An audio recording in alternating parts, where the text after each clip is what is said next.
Hello, હા જીજો, તમે phone કરેલો? હા કયો વિડીયો આવ્યો મારી પાસે? બધા ફૂટેજ આવ્યા છે, આજુબાજુ તારી પોલીસ ઉભી છે ને બધું. શું કર્યું તે? તમને કોણે મોકલ્યો? તારા ભાઈબંધને મોકલ્યો, કુંતલ.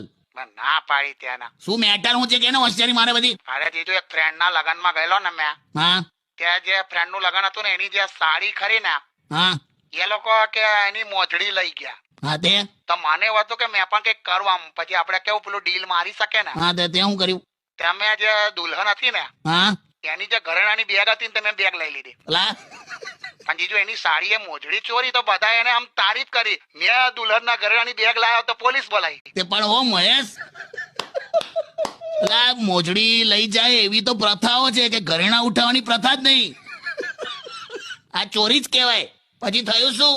કઈ નહીં, પોલીસ આવે, મને લઈ ગઈ પોલીસ સ્ટેશન. પછી મેં આખું સમજાવ્યું કે મારા મનમાં એવું નતું, આ તો જસ્ટ ભાઈબંધ માટે મેં કરેલું. આ હવા જવાબ આલે કોઈ કરે વિશ્વાસ? એવું નહીં, પેલા એ તો લગન છોડીને મારી જામીન કરાવી. લા તું કયું બધું કરે છે લા? મારે તો ભયંકર હશું. પોલીસે વિશ્વાસ નહીં કર્યો હોય તારા પર? પણ એ લોકો કર્યો વિશ્વાસ, માં છોડી દીધો. કે મારો માં એવો છું જ નહીં યાર જીજુ, મારો સ્વભાવ તમે જાણો છો ને. તો મેં જાણું છું કે પોલીસ વાળા જાણતા હોય કોઈ દિવસ? ઉગલે જોલા આવું તો કોઈ ના કરે. ઘરેણાની બેગ લઈ આવ્યો એની બુદ્ધિ ખબર નહીં, મને તો ડોબો છે કે ભોળો છે. આમ તો ભોળો છે, એમ. ઉદાર મનનો છે. હમણાં ભિખારીને 10 રૂપિયા આપ્યા ને તો ભિખારી એને 8 પાછા આપ્યા. એનું મોડું જોઈને.